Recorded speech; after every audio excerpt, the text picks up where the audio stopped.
Au nom du Père et du Fils et du Saint-Esprit, ainsi soit-il. Eh bien, chers frères, tout en vous souhaitant une très sainte nuit de Pâques de la part de toute la communauté, permettez-moi de vous adresser ce soir, cette nuit, quelques mots pour essayer de tirer les enseignements pour nos âmes de cette liturgie extrêmement riche des 3 jours que nous terminons, cette liturgie de la passion, de la mort et de la résurrection de notre Seigneur Jésus-Christ.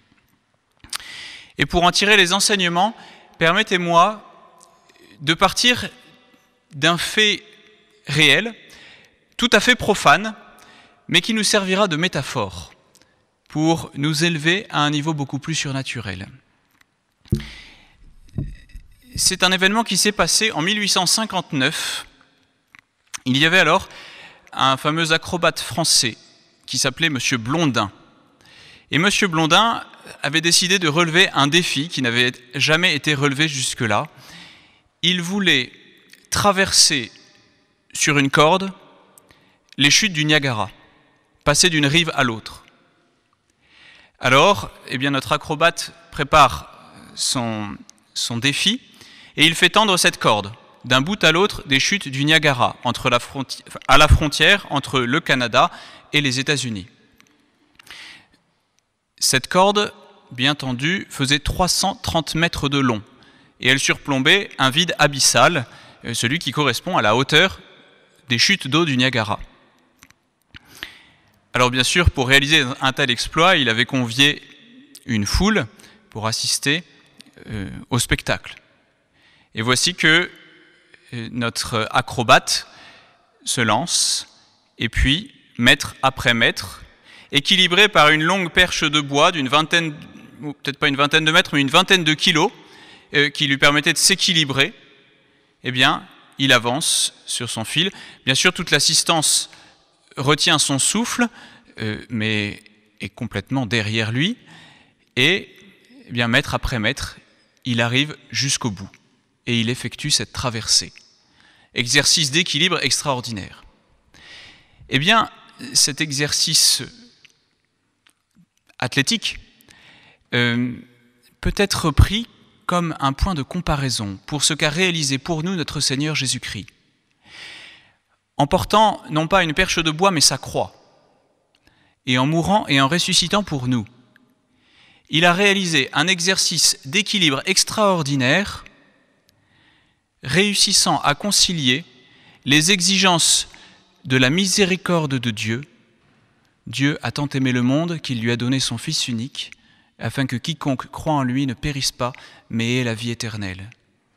Miséricorde infinie à concilier avec les exigences non moins grandes de la justice de Dieu.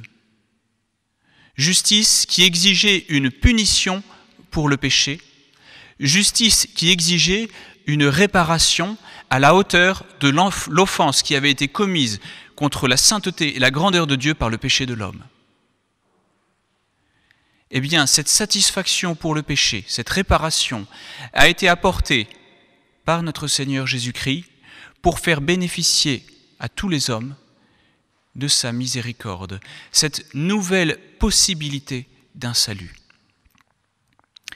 Alors bien sûr, comme les spectateurs de cette scène-là, nous sommes émus et nous sommes admiratifs, étonnés de ce que notre Seigneur Jésus-Christ a fait pour nous. Nous nous écrions, comme nous avons entendu dans le chant de l'exultète pendant la vigile, « Ô heureuse faute qui nous a valu un tel sauveur ». C'est déjà ce premier enseignement qui est attiré pour notre âme. Étonnement, admiration, gratitude envers Dieu pour ce que son Fils, notre Seigneur Jésus-Christ, a réalisé pour nous, pour notre salut. Mais notre histoire d'acrobate ne s'arrête pas là. Il y a un deuxième acte. Après avoir réalisé son exploit, il se tourne vers l'assistance, très enthousiaste, et il dit « je vais le refaire, mais je vais prendre quelqu'un sur mon dos ». Alors là, évidemment, la foule est moins enthousiaste, il y a un grand silence et il n'y a pas de volontaire. Dans l'assistance, il y avait notamment le prince de Galles, Et il interpelle le prince de Galles pour qu'il monte sur ses épaules. Évidemment, le prince de Galles trouve une raison polie de refuser l'invitation, mais il engage une personne de sa suite à relever ce défi-là. Et effectivement, l'acrobate prend sur son dos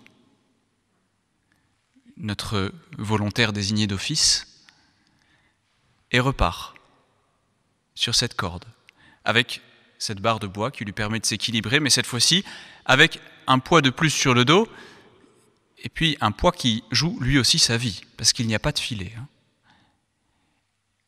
Et il réalise à nouveau cette traversée jusqu'au bout. Eh bien, c'est la même chose que notre Seigneur Jésus-Christ nous propose désormais. Oui, nous avons entendu dans cette vigile, nous avons entendu que nous sommes morts et ressuscités avec le Christ. Ce passage, cette traversée, c'est d'ailleurs la signification du mot de Pâques, passage. Ce passage réalisé sur ce fil en équilibre entre la miséricorde et la justice de Dieu pour nous donner la vie, il a été réalisé par notre Seigneur Jésus-Christ. Il est symbolisé par la descente du cierge pascal dans l'eau baptismale, mort, ensevelissement dans l'eau, et ensuite cette sortie du cierge qui exprime sa résurrection. Eh bien nous aussi, par le baptême, qui dans les premiers temps de l'Église était donné par immersion totale, le symbolisme était beaucoup plus fort, c'est-à-dire ça symbolisait une mort, et puis ensuite sortie de l'eau, résurrection.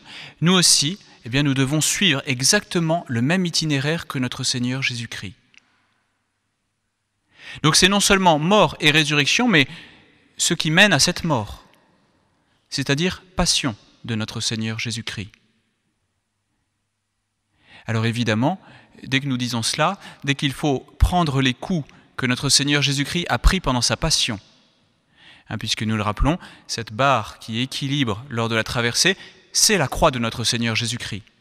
Si donc il faut monter sur son dos, prendre les coups de fouet qu'il a lui-même pris sur son dos, recevoir les colibés qu'il a reçus, les injures, les crachats, porter la croix avec lui,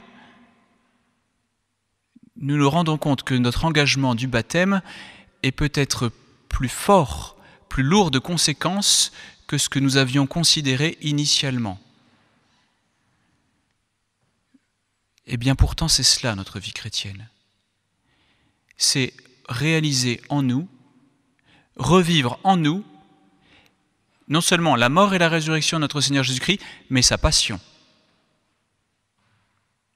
Mais rassurons-nous, c'est encore une fois notre Seigneur Jésus-Christ qui fait tout le travail. Nous sommes associés activement à l'action de notre Seigneur Jésus-Christ, mais nous sommes portés sur son dos. C'est-à-dire que c'est la grâce de notre Seigneur Jésus-Christ qui nous unit étroitement à lui, qui unit notre âme à l'âme de notre Seigneur Jésus-Christ, qui nous donnera la force, la capacité de réaliser cette traversée. Ça n'enlève pas la difficulté que nous aurons à affronter, mais ça nous donne la confiance, l'assurance absolue que tant que nous sommes fidèles, que nous restons bien étroitement attachés à notre Seigneur Jésus-Christ, nous triompherons avec lui. Et c'est extrêmement enthousiasmant. Même si nous avons toutes les raisons humaines de frémir devant les risques, devant les dangers auxquels nous nous exposons, mais nous avons encore plus de raisons de faire confiance à notre Seigneur Jésus-Christ que ne l'avait ce pauvre homme qui a fait confiance à cet acrobate pour traverser sur un fil les chutes du Niagara. Alors confions donc nos âmes, et pas seulement une partie, mais toutes nos âmes, à notre Seigneur Jésus-Christ en cette nuit, pour que véritablement nous vivions notre vie chrétienne, avec toutes les épreuves qu'elle comportera nécessairement, que nous la vivions dans l'union la plus étroite possible avec l'âme de notre Seigneur Jésus-Christ, au nom du Père et du Fils et du Saint-Esprit. Ainsi soit-il.